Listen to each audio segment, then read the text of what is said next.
নমস্কার বন্ধুরা, অভিষেক টক ইউটিউব চ্যানেলে সকলকে স্বাগত জানাই। আজ আমরা আলোচনা করব সপ্তম শ্রেণীর বাংলা থেকে সুকুমার রায়ের লেখা নোট বই কবিতার হাতে কলমে প্রশ্নোত্তর নিয়ে। তো চলো ভিডিওটি শুরু করা যাক। প্রথমে চাকো একটি বাক্যে উত্তর দাও। প্রথম প্রশ্ন, নোট বই কী ধরনের লেখাতে ভরা? নোট বই কিলবিল লেখাতে ভরা। নেক্সট প্রশ্ন, বক্তা কি করে নিজে নিজে নোট বইটি লিখলেন? উত্তর হবে, বক্তা দেখে শিখে পড়ে শুনে বসে মাথা ঘামিয়ে নোট বইটি লিখলেন। 2 নম্বর আছে দেখো, চটপট, চটচট, ছটফট, কটকট এই শব্দগুলি কি ধরনের শব্দ? চটপট আর ছটপট এই দুটি শব্দ দিয়ে দুটি করে নতুন বাক্য লেখো। দেখো, চটপট, চটচট, ছটফট আর কটকট এই শব্দগুলি ধনাত্মক শব্দ। আর বাক্য চটপট, বৃষ্টি আসার আগে চটপট বাড়ি ফিরতে হবে। ছটফট, অনেক খেলতে যাওয়ার জন্য ছটফট করছে। 3 নম্বরে আছে দেখো, নিচের বিশেষ্যগুলির আগে উপযুক্ত বিশেষণ বসাও। তো লণ্ঠনের আগে লিখেছি লাল লণ্ঠন, কাঁচা লঙ্কা, চটচটে আঠা। 4 নম্বরে আছে একই অর্থযুক্ত আরেকটি শব্দ কবিতা থেকে খুঁজে নিয়ে লেখো। পা থেকে হবে ঠ্যাং, উত্তর থেকে হবে জবাব, অস্থিরতার ভাব থেকে হবে ছটফট, তীক্ষ্ণতা থেকে হবে ঝাঁঝ। 5 নম্বরে আছে শূন্যস্থান পূরণ করো, বিশেষণ করতে হবে। তো আঠা থেকে হবে আঠালো আর মানসিক থেকে হবে মানস। 6 নম্বর প্রশ্ন আছে নিচের প্রশ্নগুলির উত্তর নিজের ভাষায় লেখো। প্রথম প্রশ্ন, ভালো কথা শুনি যেই চটপট লিখি তাই। বক্তা কোন কোন ভালো কথা নোট বইয়ে লিখে রেখেছিলেন?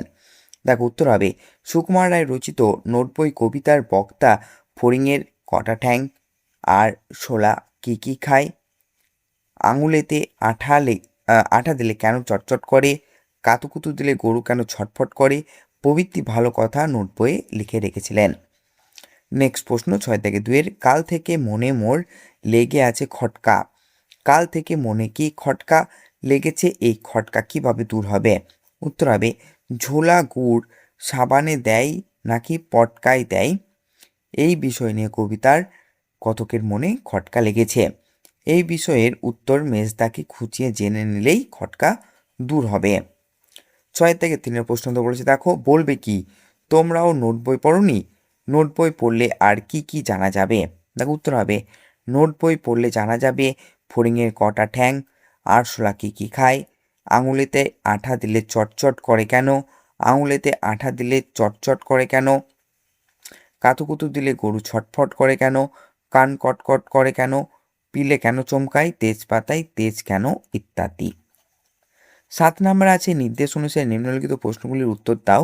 প্রথম প্রশ্ন, ভালো কোনো কথা শুনলে কবিতার লোকটি কি করে? উত্তর হবে ভালো কোনো কথা শুনলে কবিতার লোকটি চটপট নোট বইয়ে লিখে নেয়।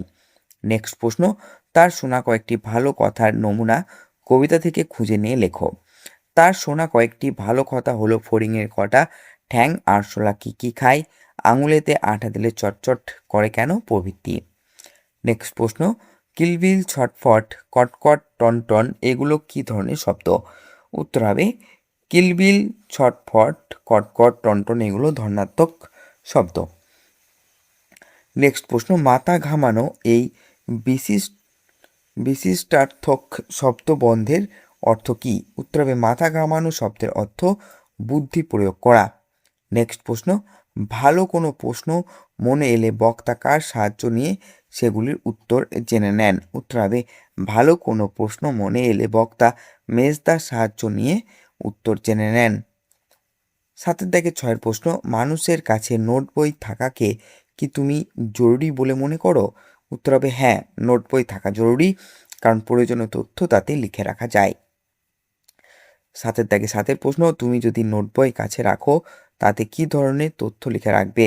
উত্তর হবে এটা নিজের থেকে লিখবে লেখা আছে, তোমরা এটা নিজেদের যা মনে হবে সেটা লিখে রাখবে, ঠিক আছে। নেক্সট আছে দেখো, জোয়ান শব্দটিকে দুটি অর্থে ব্যবহার করে আলাদা বাক্য লেখো। জোয়ান মানে হচ্ছে যুবক, পাড়ার জোয়ান ছেলেরা দল বেঁধে মানুষের সেবা করছে, আর একটা জোয়ান হচ্ছে দেশরক্ষক, জোয়ানরা আমাদের দেশ রক্ষা করছে। 7 দাগে 9 প্রশ্ন, আগাগোড়া এমন বিপরীতার্থক শব্দের সমাবেশে তৈরি 5টি শব্দ লেখো। রাত দিন, ভালো মন্দ, আগে পরে, হাত পা, ঠিক ভুল প্রভৃতি। 10 নাম্বার আছে দেখো, 7 থেকে 10 প্রশ্ন, কবিতাটিতে কোন কোন পতঙ্গের উল্লেখ রয়েছে? উত্তর হবে, কবিতাটিতে ফড়িং, আরশোলা প্রভৃতি পতঙ্গের উল্লেখ আছে। নেক্সট প্রশ্ন,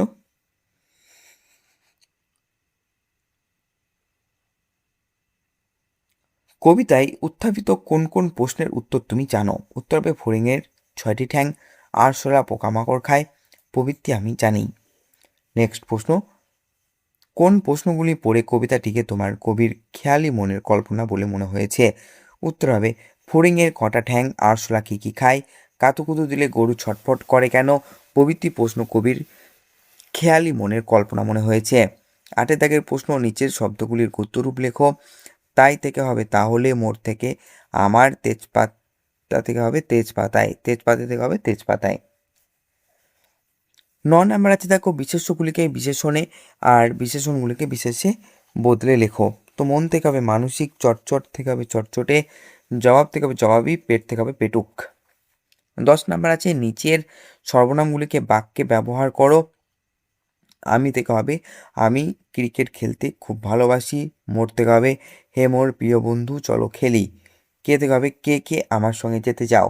কার, কার কাছে খবর পেলে। কাকে, শুভম কাকে নিয়ে যাবে। তোমরা, তোমরা কবে ফিরবে। নিজে, আমি নিজে যাব সেখানে। 11 নম্বর প্রশ্নে আছে, নিজের বাক্যগুলির উদ্দেশ্য ও বিধেয় দুটি অংশ সম্প্রসারণ করে লেখো। ওরে রামা ছুটে আয়, নিয়ে আয় লণ্ঠন। এখানে উদ্দেশ্য হচ্ছে ওরে রামা, আর বিধেয় হচ্ছে অন্ধকারে ছুটে লণ্ঠন নিয়ে আয়। নেক্সট প্রশ্ন, ওই দেখো ভরা সব কিলবিল খেলাতে। এখানে উদ্দেশ্য হবে এই দেখো, আর বিধেয় হবে সব কিলবিল খেলাতে ভর্তি হয়ে আছে। 11 থেকে 3 প্রশ্ন, জবাবটা জেনে নেবে মেজ তাকে খুঁচিয়ে। এখানে উদ্দেশ্য হচ্ছে আমি, এটা উচ্চ। এরপর আছে বিধেয় হবে মেজ তাকে খুঁচিয়ে অজানা জবাবটা জেনে নেবে। নেক্সট প্রশ্ন, ঝাল কেন লঙ্কায়। এটা উদ্দেশ্য হচ্ছে এত বেশি মাত্রায়, আর বিধেয় হবে লঙ্কায় ঝাল থাকার কারণ কি। এরপরে প্রশ্ন, বলবে কি তোমরাও নোট বই পড়োনি। উদ্দেশ্য হচ্ছে অজ্ঞ তোমরা, আর বলবে কি করে তোমরাও নোট বই পড়োনি। 12 নম্বরে আছে দেখো, নিম্নরেখ অংশগুলির কারক বিভক্তি নির্ণয় করো। কাল থেকে মনে মোর লেগে আছে খটকা। এটা কাল থেকে, এটা হচ্ছে অধিকরণ কারকের থেকে অনুসর্গ। নেক্সট প্রশ্ন, ওরে রামা ছুটে আয়। এটা রামা হচ্ছে সম্বোধন পদ শূন্য বিভক্তি। পেটে কেন কামড়ায় বলো দেখি পারোকে। এটা পেট, এটা হচ্ছে কর্মকারক শূন্য বিভক্তি। নিজে নিজে আগাগোড়া লিখে গেছি আমি হচ্ছে কর্তৃকারক শূন্য বিভক্তি। এই বেলা, প্রশ্নটা লিখে রাখি গুছিয়ে। এই বেলা হচ্ছে অধিকরণ কারক শূন্য বিভক্তি।